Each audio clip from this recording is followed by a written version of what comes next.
हमारी संस्कृति, हमारी पहचान। यज्ञ, योग, आयुर्वेद सदा रहे हमारे साथ।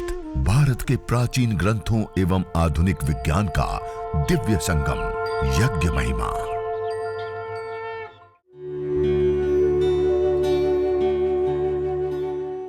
भारतीय संस्कृति में यज्ञ, योग एवं आयुर्वेद जैसी अमूल्य विद्याएं हैं, जिसका मूल है वेद।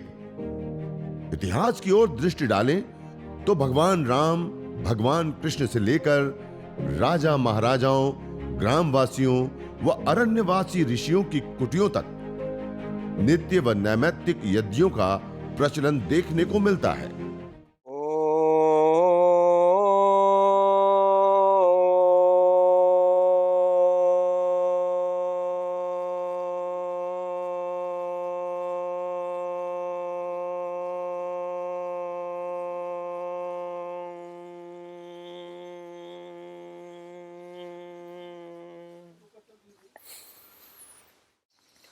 ॐ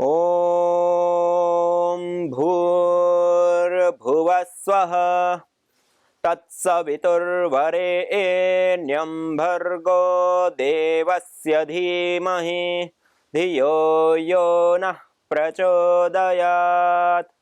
ॐ त्र्यम्बकं यजामहे सुगन्धिं पुष्टिवर्धनम् उर्वारुकमिव बन्धनान् मृत्योर्मोक्षीयमामृतात्। ॐ अग्नेनय सुपथाराये अस्मान् विश्वानि देववयुनानि विद्वान् युयोध्यस्मज्जुहुराणमेनो भूयिष्ठान्ते नम उक्तिं विधेम। ॐ अग्निमीळे पुरोहितं यज्ञस्य देवमृत्विजं होतारं रत्नधातमम्।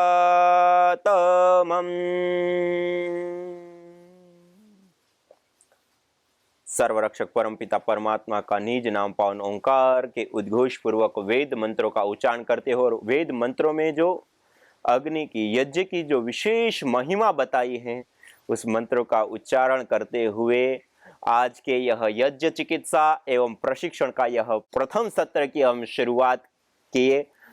और हमारे आदरणीय भाई किशोर भाई जी जो तेलंगाना में विशेष करके सभी लोगों को साथ जोड़ते हुए भारत स्वाभिमान ट्रस्ट के माध्यम से आज के यह यज्ञ चिकित्सा और प्रशिक्षण शिविर का विशेष सत्र का आयोजन, और उसमें विशेष करके हमारे आदरणीय सारे महेश्वरी परिवार के समस्त जन और उसके साथ साथ हमारे अलग अलग समाज के अलग अलग सारे परिवार को एक साथ मिल करके हम सबको यज्ञ करने का अवसर मिला है। ये हमारे लिए एक सबसे बड़े सौभाग्य की बात है कि सारे परिवार साथ में मिल करके हम यज्ञ कर रहे हैं, हवन कर रहे हैं, अग्निहोत्र सीख रहे हैं। हमारी ऋषियों की प्राचीन विद्या यज्ञ, योग, आयुर्वेद से लेकर के अलग अलग जो हमारी विद्याएं हैं, उन विद्याओं में एक मूल विद्या, श्रेष्ठ विद्या जिसको कहा यज्ञो वै श्रेष्ठ तमम कर्म, यज्ञो ही श्रेष्ठ तमम कर्म, सबसे श्रेष्ठ कर्म जिसको कहते हैं, जिस कर्म को करने पर हमें व्यक्तिगत जीवन में भी लाभ होता है, हमारे पारिवारिक जीवन में भी, सामाजिक जीवन में भी, इस पर्यावरण प्रकृति से लेकर के संपूर्ण चराचर जड़ चेतन, इस संपूर्ण जगत में विशेष सात्विकता का संचार होता है। ऐसी दैवीय विद्या और विदा कोई है तो वह है यज्ञ, हवन, अग्निहोत्र। और आज हम सब मिलकर के यह यज्ञ, हवन, अग्निहोत्र कर रहे हैं, करेंगे और सीखेंगे। और इसमें बहुत सारी विशेष विशेष चीज़ें भी हमारे सामने आएगी, जो विशेष करके यज्ञ चिकित्सा और यज्ञ के प्रशिक्षण के ऊपर महत्वपूर्ण से ये दो बिंदुओं पे शुरुआत में हम चर्चा करेंगे। उसमें सबसे पहली चर्चा हम करेंगे यज्ञ क्रिया विधि। तो सबसे पहले यज्ञ करने के लिए, हवन करने के लिए, अग्निहोत्र करने के लिए कुछ महत्वपूर्ण चीज़ों का हमें ध्यान रखना होता है और कुछ वस्तुओं की आवश्यकता भी विशेष रूप से हमें होती है। तो वह जो हमें ध्यान रखना होता है और वस्तुएं चाहिए, उसमें सबसे पहले वस्तुओं के ऊपर हम ध्यान आपका आकर्षित करना चाहते हैं।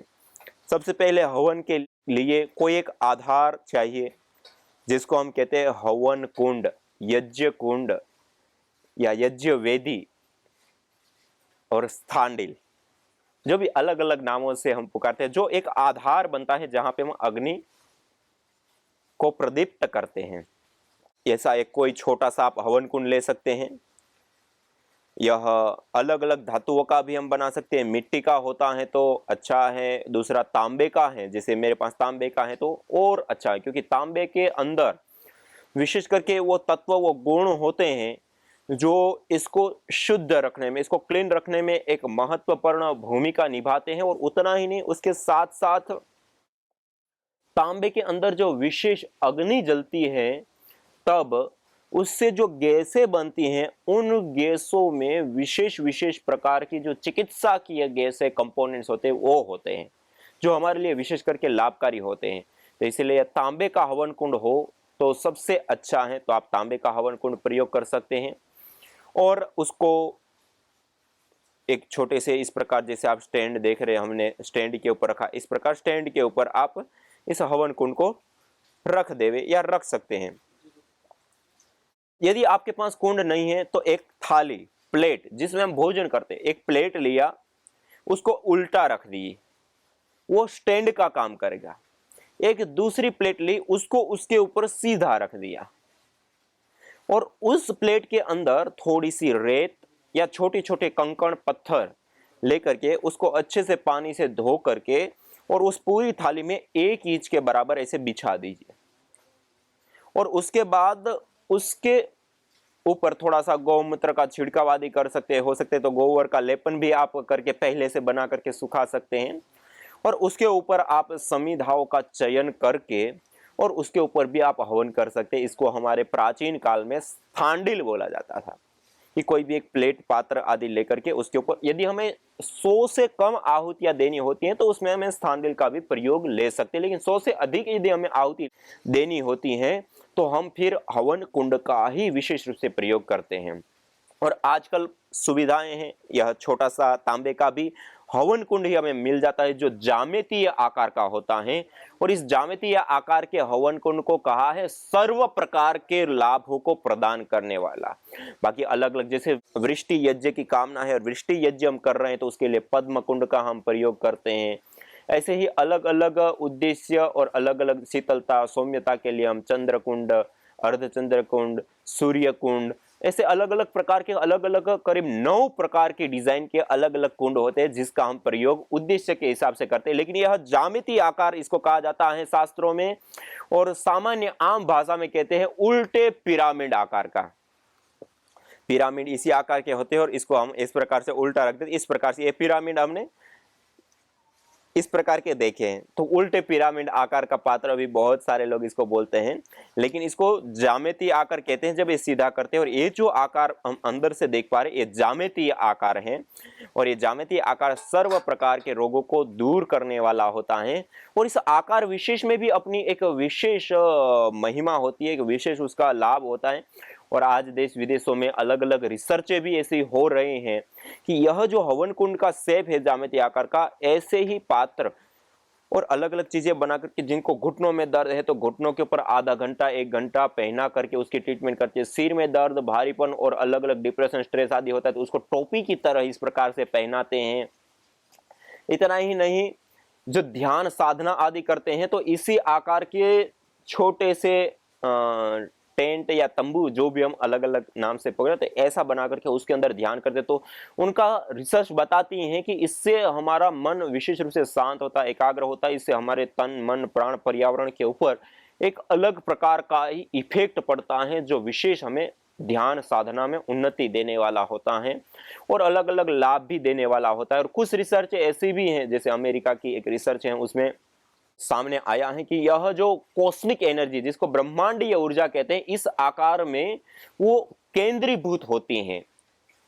और उन्होंने शुरुआती तौर पे जो काम किया उसमें बताया कि एक भाई जो कार्य करते थे रेडिएशन की जो विशेष चीजें होती हैं उसको लेकर के, और उसमें हाई फ्रीक्वेंसी की जो रेडिएशन होती है उसको कैच करने के लिए वो जो वॉर्न एंटीना का प्रयोग करते हैं हाई फ्रीक्वेंसी वाले के लिए, उसका पात्र जो वो यूज हाई क्वालिटी की रेंज को वो करने के लिए प्रयोग करते हैं। उन्होंने यह यज्ञ कुंड को देख करके बड़े आश्चर्यचकित रहे। उनको लगा कि ये क्या बात है विशेष कि हम जो वॉर्न एंटीना का प्रयोग करते हैं जस्ट उससे मिलता जुलता यह पात्र।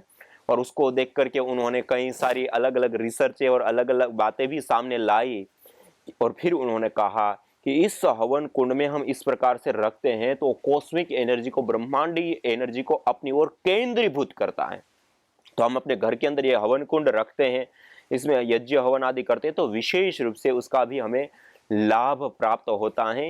ये तो जो रिसर्च हुई और रखने मात्र से वो लोग ऐसा कहते हैं। और हम जब इसमें अग्नि जलाते हैं, हवन करते हैं, तो यह जो सेप होते हैं उसमें अंदर जो इलेक्ट्रॉन्स और इसकी जो एक स्थिति होती है वह एक विशेष प्रकार की स्थिति क्रिएट होती है और उसके कारण से विशेष विशेष लाभ होते हैं। और आज जो गीजा आदि में जो अलग अलग पिरामिड बने हैं, उन पिरामिडों में भी ये विशेष बातें सामने आई हैं कि उसके अंदर एक विशेष इलेक्ट्रोमैग्नेटिक फील्ड जनरेट होता है जो कि उसके अंदर रखी हुई चीजों को सड़ने नहीं देता है। और यदि हम अपनी प्राचीन शिल्प विद्या की बात करें और जो मकान आदि से निर्माण करने के जो विशेष तकनीकें थी, उसमें भी इस आकार विशेष के जो मकान होते हैं या इस आकार विशेष के जो भवन या कमरे होते हैं उसको सौंदर्यवर्धक और शांतिदायक बताया गया है। और आज गीजा के पिरामिड से लेकर के अलग अलग ऐसी चीजें जो बनाई गई है वहां पर ऐसे रख करके भी देखा है कि इस प्रकार के इस आकार विशेष के भवन में रहने से और पिरामिड में रहने से जिनको स्ट्रेस, तनाव, डिप्रेशन या मानसिक रोग होते हैं उसमें अद्भुत लाभ होता है। और जो शारीरिक और मानसिक रूप से बहुत थके हुए लोग होते हैं उसको उस स्थान पे ले जा करके थोड़ी देर म्यूजिक सुनाने से उनको अद्भुत राहत प्राप्त होती है तुरंत, कम से कम समय में। तो ऐसे अलग अलग बहुत सारी चीजें। और हमारे प्राचीन काल में, जैसे मैंने शुरुआत में कहा, इस प्रकार की रिसर्च होते होते आज ऐसे आए कि घुटनों में दर्द है, घुटनों पर सिर में दर्द है तो सिर के ऊपर भी लगाते हैं इसको टोपी की तरह, और उसकी चिकित्सा आधा एक घंटा रख करके प्रतिदिन इस प्रकार की चिकित्सा भी करते हैं। और हम प्राचीन काल में देखें, हमारे जो राजा महाराजा लोग हुआ करते वो एक मुकुट पहना करते थे, और वो जब मुकुट पहनते तो उनका शेप भी हम देखें तो जस्ट इससे थोड़ा मिलता जुलता हमें देखें कि नीचे की साइड से चौड़ा और ऊपर की साइड से जाते हुए इस प्रकार।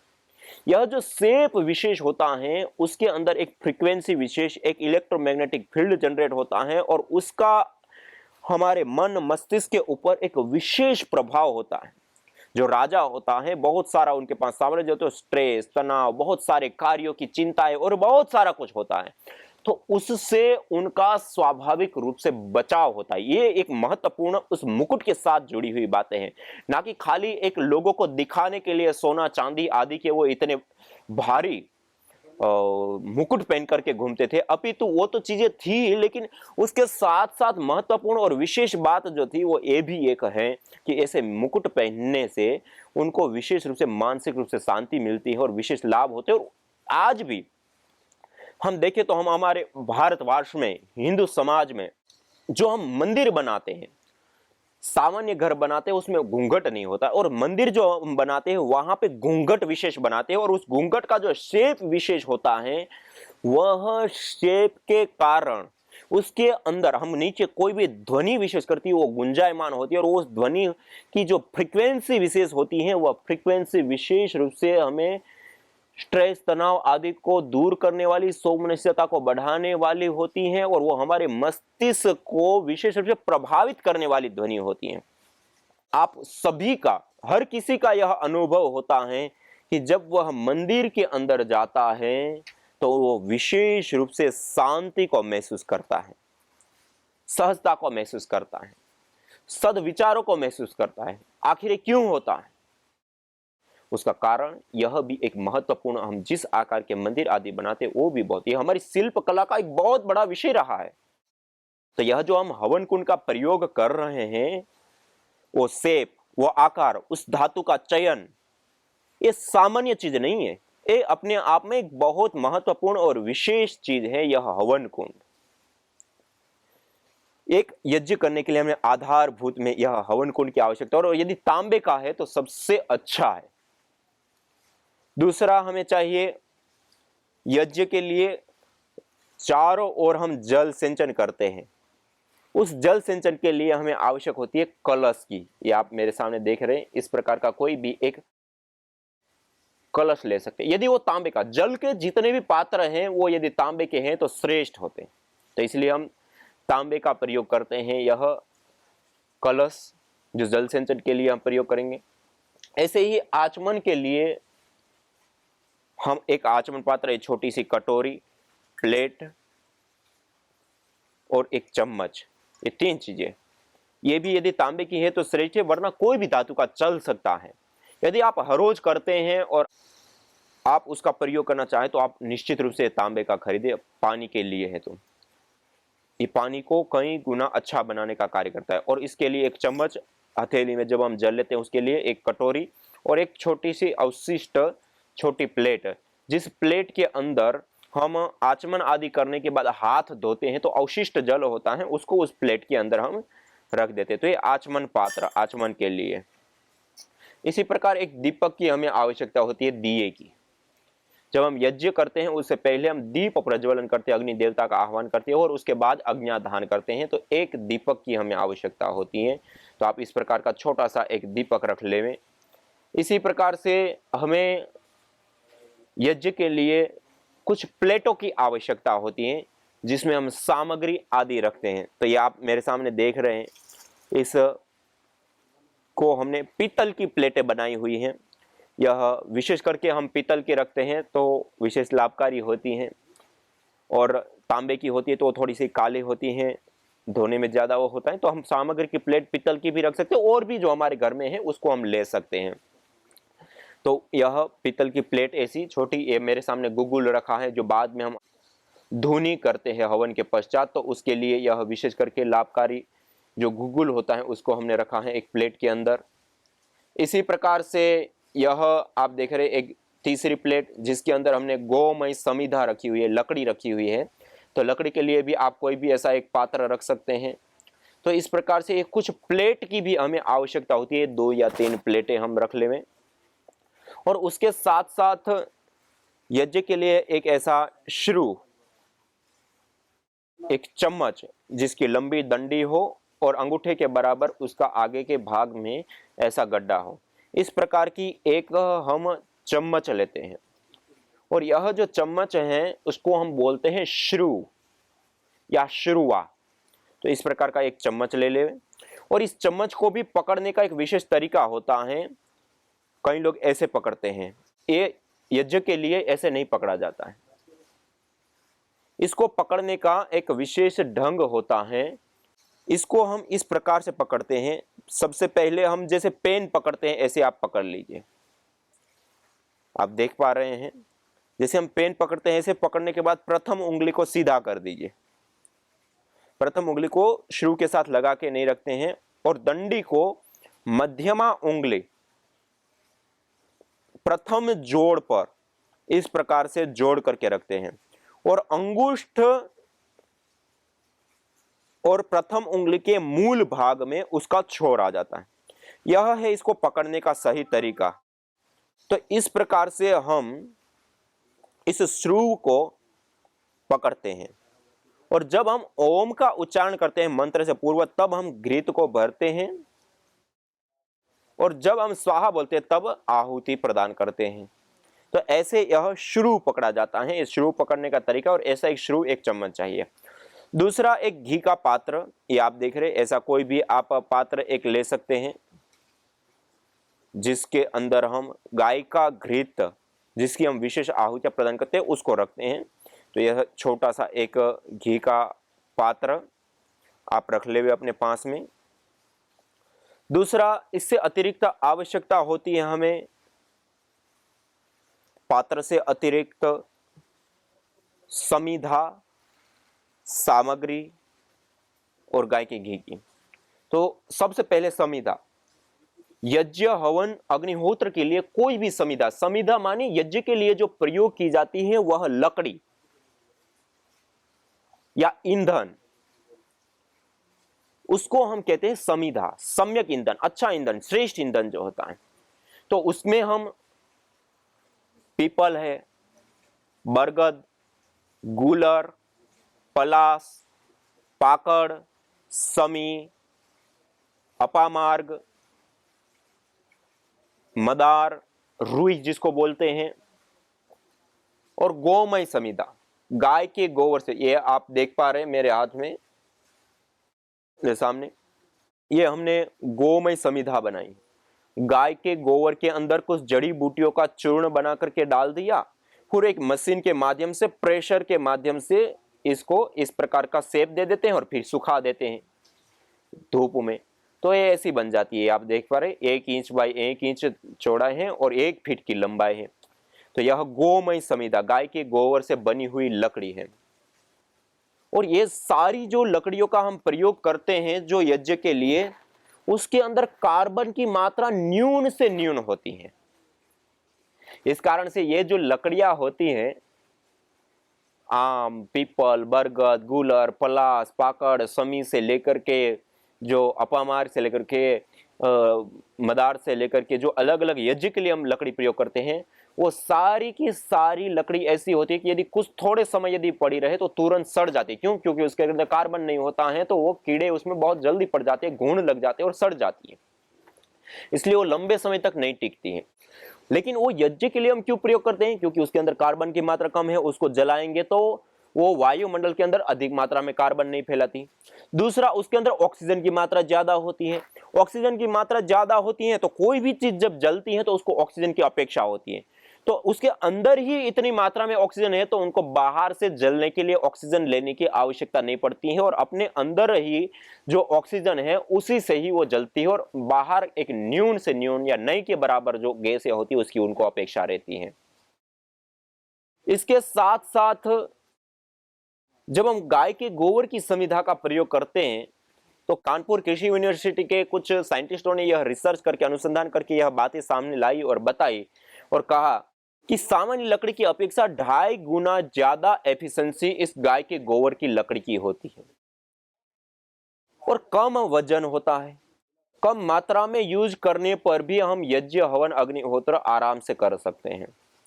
दूसरा, जब हम यज्ञ करते हैं उसमें जब इन लकड़ियों का हम प्रयोग करते हैं तो इन लकड़ियों के प्रयोग करने पर जिस प्रकार से हमने लकड़ियों का चयन किया वो वैसी की वैसी बनी रहती है। जबकि हम दूसरी लकड़ी लगाते हैं थोड़ी देर जलने के बाद वो टूट जाती है और नीचे गिर जाती है, तो हमें फिर आगे की लकड़ी लगाने के लिए सुविधा नहीं होती है और दिक्कत थोड़ी सी होती है और थोड़ा सुटेबल नहीं रहता। और ये गाय के गोबर की यह जो लकड़ी हम प्रयोग करते हैं तो जैसे आपने लगाई, आपने यज्ञ कर लिया तब भी वैसे के वैसे राख बन जाएगी, तब भी वही शेप में रहेगी। तो ये एक विशेष। और दूसरा, आप जब हम यज्ञ करते हैं तब घी की आहुति देते हैं तो सामान्य लकड़ी होती है तो उस गर्म होने के कारण वो घी को अंदर वो नहीं कर पाते और तुरंत वो नीचे की ओर उतर जाता है, घी वेदी के नीचे राख में, भस्म में। जबकि आप एक गाय के गोबर की लकड़ी का प्रयोग करते हैं, आप कितना भी घी डाल देंगे वो तुरंत अवशोषित कर लेती है अपने अंदर, तुरंत उसको चूस ले और धीरे धीरे उसको निरंतर जलाती रहती हैं। तो ये भी एक विशेष इस गाय के गोबर की लकड़ी से जुड़ी हुई बात है।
यज्ञ भारतीय संस्कृति का मूल है। तो आइए हम संकल्प लें, संसार के श्रेष्ठतम कर्म यज्ञ को अपनाएं। पिंड और ब्रह्मांड में संतुलन कायम करने वाले यज्ञ को अपने जीवन का अभिन्न अंग बनाएं एवं प्रकृति मां के प्रति अपने ऋणों को अदा करें। विश्व स्वास्थ्य का एक नारा, यज्ञ से होगा जग उजियारा। भारतीय संस्कृति की अमूल्य विरासत यज्ञ की महिमा को जानने हेतु वैदिक चैनल पर प्रतिदिन प्रातः एवं सायं 11:30 बजे यज्ञ महिमा कार्यक्रम से जुड़े। विशेष जानकारी हेतु संपर्क करें। मोबाइल 9068565306।